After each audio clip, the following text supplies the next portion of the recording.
Turning now to that was another horrible transition installment of our series, The Dish Recipe. It's a spin-off of our James Beard Award winning series, The Dish, where we focus on just one easy-to-follow recipe. This morning, our friends over at New York Times Cooking brought us a recipe that's got some nostalgia and 5-star rating for melt-in-your-mouth Lofthouse frosted sugar cookies. This recipe recreates that soft, cakey cookie from the 90s. You're reading it like it's not a cookie. Lofthouse, I don't know what's flavors that are both sweet and tart. I bet it's got cream cheese in it. Good morning, my name is Eric Kim. I'm a cooking columnist for the New York Times. And today we're gonna make soft sugar cookies with raspberry frosting.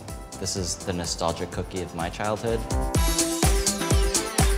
The ingredients you'll need to make the dish are lots of unsalted butter, cream cheese, eggs, vanilla extract, sugar, cake flour, baking powder, freeze-dried raspberries, and sprinkles. I'm just gonna start creaming the butter and the cream cheese. This is a stick of unsalted butter, then the cream cheese, and some sugar and salt. I like to use a whole tablespoon of vanilla extract. What I'm going to do now is add the eggs. So you want your eggs also to be room temperature. When a recipe says room temperature eggs, room temperature butter, room temperature cream cheese, it really means it. I'm going to really take my whisk and try to get it as smooth as possible. This smells so good. It smells like boxed cake mix in the best way. 2 1/4 cups of cake flour, as well as 2 teaspoons of baking powder. The 2 teaspoons of baking powder signifying to us that this is more of a cake than a cookie. I'm happy with that. My mom always taught me to clean as you go. Next, we're just going to scoop them out onto 2 cookie sheets. I can't legally recommend this, but it's really good. So now these go in the freezer just for about 15 minutes. In that time, we'll finish the frosting. We're gonna start with just a little bit of butter, just 2 sticks, and then 2 cups of confectioner sugar. I'm gonna whip these up with my hand mixer. I'm just gonna add the vanilla now. Wow, that's so fluffy. I love it.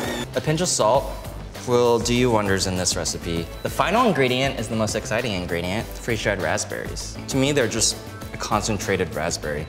You could pulverize these in a spice grinder or food processor first, but I just like to use my hands and crush them. This is really my way of getting that bright pink frosting without using food coloring. What would you call this? Bubblegum pink?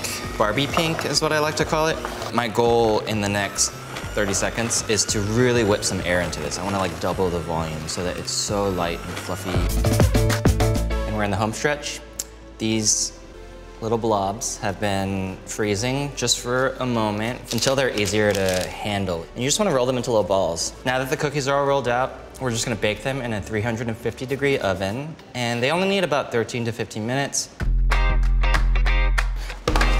So let's get to frosting. You do want them to be fairly cool before you add the frosting. I like to almost like create a little divot in the center. The most important part of the sprinkles. That raspberry flavor is very forward. The cream cheese lightens up the cookie. The texture is really tender because of all the acid in the batter. I love this cookie. They're so fun. They're really fun to bake. Okay, here we go. Ready to dig in? You know when you got 2 sticks of butter in the recipe, you're heading in a good direction. Bad. Yeah. Oh. That is soft and delicious. I don't like frosting, though. I'd I'd rather take the frosting off and just eat the cookie. Do it. Do it, but this. So you don't like birthday cakes? No. I'll get a birthday pie. Vlad I know your birthday parties were really fun. Vlad wasn't allowed birthday parties. Exactly. He wasn't allowed. Too close to Christmas. We're too close to Christmas. This is actually really good frosting, though, Vlad. I like it, right? Because it's red without any artificial dyes. They use the raspberries, and it has that raspberry flavor to it. Right. But it's very really good. It's very, very good. Speaking of school buses, you can find the recipe and all the recipes from our series, The Dish Recipe, on your website. On the school bus? That's cbsnews.com/thedish.